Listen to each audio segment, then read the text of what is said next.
大家好啊，歡迎收睇今集 Uncle B 啊！我哋今日咧就帶大家食一啲 exotic 啲嘅餐廳啊，咁啊包括咧希臘菜啦、烏克蘭啦，仲有呢個印度菜嚟。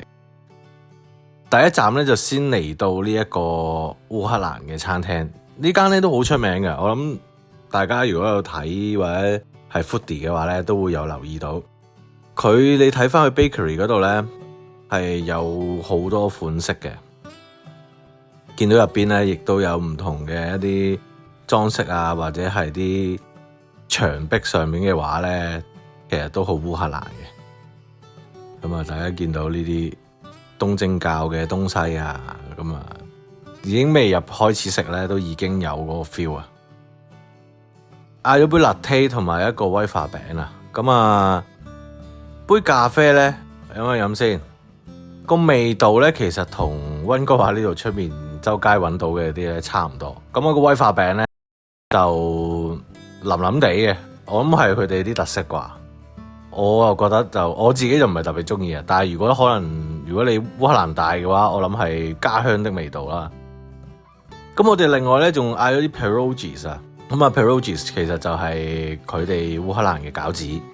咁你見到有腸啦，有 bacon，佢哋咧就中意白灼啦，或者係都係煎嘅。咁我嗰個餃子咧就好得意嘅，餃子皮就我哋平時山東餃子嗰啲啦。咁入邊咧嗰個餃子入邊咧就係一係薯仔，一係咧芝士，一係芝士加薯仔。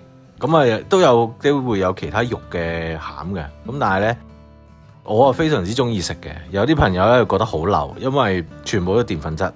因為澱粉質濃啊，你見到佢有啲沙律啊，有啲紅菜頭啊，咁樣係俾你送住嚟食嘅，咁啊冇咁酸酸地，咁啊冇咁 heavy 啊。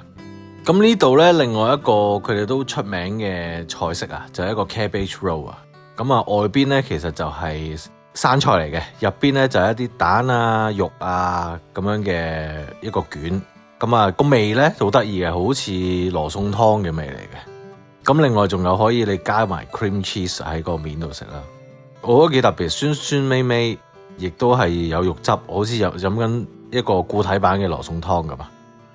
咁另外我仲嗌咗杯咧，係其實類似酸梅湯嘅物體，有啲野葛菜水撈酸梅湯，再撈呢個夏枯草啊、雞骨草啊咁樣嘅一杯唔知乜嘢生草藥嘅嘢飲，我覺得係可以值得一試嘅。我諗係啲又係消暑解渴嘅東西啦。咁之後咧，仲有一碟咧，就 Borscht 再加呢個藜麥嘅沙律嘅物體啊。咁啊，嗰個藜麥咧就好熱嘅，其實係濕濕，有咬口，我啊十分之中意嘅。味道咧就唔係特別多嘅啫，係啲香草同埋鹽嘅味啦，真係非常之熱。大家食嗰陣時咧就小心啲啦。咁另外咧就當然有佢哋最中意嘅薯蓉啦，薯蓉喺咩菜入邊咧都會有噶啦，基本上係早午晚三餐啦，加夜晚宵夜啦，同埋晏晝呢個3點3下午茶咧，佢哋都食薯蓉嘅。我嘅理解係咁樣。咁啊，烏克蘭、俄羅斯都係咁。咁啊之後咧，另外咧仲有一個就係呢個 Borscht。呢個 Borscht 咧，據說咧就係呢個聯合國啊定義為呢個烏克蘭非物質文化遺產嘅文化食品啊。其實外邊係煎脆咗嘅，入邊係一啲肉餅啊咁嘅東西，又有啲香料咁樣。就咁食咧就比較乾身嘅，所以咧就係好好興咧，又係俾你搽下薯蓉啊，或者搽下啲 cream cheese 啊一齊嚟食。咁好在唔係多啫，因為我哋唐人咧未必食得慣，都比較乾身。咁之後咧就嚟到呢個 North Vancouver 嘅 Anatoly Slovakia 啊。見到 Slovakia 呢個字咧，就知應該唔係啲咩塞浦路斯啊，就係啲希臘啊咁嗰啲地方嘅菜式啦。咁啊呢間咧其實係一間希臘菜嚟嘅。咁佢有一啲咧入去之前，我食咗粒薄荷糖，咁啊係一粒係真薄荷嘅薄荷糖，所以咧好苦好澀。咁你見到我個樣都知啊，嗌晒救命！入邊咧就非常之暖粒粒同 cosy 啊，又有啲蠟燭啊、火爐啊咁。冬天入去咧係別有一番風味嘅，有種暖粒粒嘅感覺。咁啊，當然去到任何餐廳我都係先飲啖啤酒先噶啦，咁十分之開心，有啤酒啊，有嘢食。咁咁第一道菜咧就其實係有一個 cherry tomato 啦，加呢個 feta cheese， 再加呢個 olive oil， 再加一個類似 naan 咁嘅包嘅咧嘅一個菜啊，我覺得係非常之好食嘅，又係佢嗰個橄欖油係好香啊，香而不膩。咁之後我哋再嗌咗一個咧，肉餅上面有芝士啊，跟住仲有一啲薯仔啊，同埋飯嘅菜啊。咁我又係嗰句唐人係咪俾你食得啱啦？我覺得就幾特別嘅，咁但係一定又係撈埋啲 cream cheese 一齊食。其實你問我 overall 嚟講咧，我自己唔係特別好呢個希臘菜嘅，即係間唔中食下咧又好興奮嘅，因為新奇又有趣嘛。但係食多陣咧，你又覺得嗰啲燒肉咧又鹹得滯啊，嗰啲飯咧又乾身得滯咁嘅。咁啊，之後我哋再試多間啦，咁啊再接再厲，就係喺呢個 Netna 嘅一間希臘餐廳嚟，又係你見到佢藍色加白色嘅呢個顏色嘅配襯咧，就知係扮緊呢個嘅 Santorini 啊嘅呢個希臘愛琴島嗰邊。咁啊，我反而中意食呢啲 feta cheese 啦，再加呢個一啲 olive 啦，加埋啲 olive oil 嘅呢啲咁嘅前菜咧，其實攞嚟做小食啊、送酒啊，係非常之一流嘅。奈何其實呢啲又唔需要去餐廳食啊，你喺超級市場買到咧，撈埋一齊都可以。咁啊，呢啲係佢哋經常食嘅一啲好典型嘅 Slovakia 啦，加飯啦，呢個就係一個 feta cheese 加 cherry tomato， 再加呢個 naan bread， 再加飯啊，咁嘅一啲餐。嗰個燒肉其實送酒同埋食幾粒咧係 OK 嘅，但係你食咗第3粒打後咧，開始咧就又會覺得好鹹噶啦。至於個飯咧就好得意嘅，我哋可能日本米又比較糯啦、軟啦，佢哋呢隻咧係比較入邊係濕身同埋硬嘅，好得意喎。外邊硬，入邊咧就濕，跟住泡泡地，好似啲飯浸完之後去蒸咁樣，或者蒸完之後再揾水洗，吸咗啲水咁樣嘅。咁我哋唐人當然未必食得好慣啦，但係嗰個燒肉係真係野味嘅。跟住咧就食呢個 pita bread 啦，大家你見到一搣開咧都好煙韌，個味咧就唔係話好多味嘅，但係咧我自己覺得個蜜咧係好香，我反而最中意食呢個。咁另外仲有呢個芝士加 cherry tomato， 再加呢個蝦啦，個蝦係好彈牙嘅，咁同埋加埋佢嗰個茄汁嗰個做法咧係好好食，因為本身嗰啲蝦咧味啊唔係好出。但係嗰個加埋茄汁咧，哇，係非常之過癮。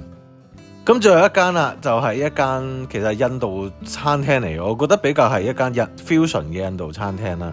佢個背景係話有2個阿富汗嘅人係移民咗去印度，然之後咧就係印度大江南北嘅菜式咧就係加埋一齊嘅。咁啊入邊咧有個 live 嘅 classical 吉他嘅音樂啦。咁另外咧我哋又佢送咗個瑪莎拉 tea 俾我哋飲啊，非常之香甜，同埋都幾過癮啊！真係。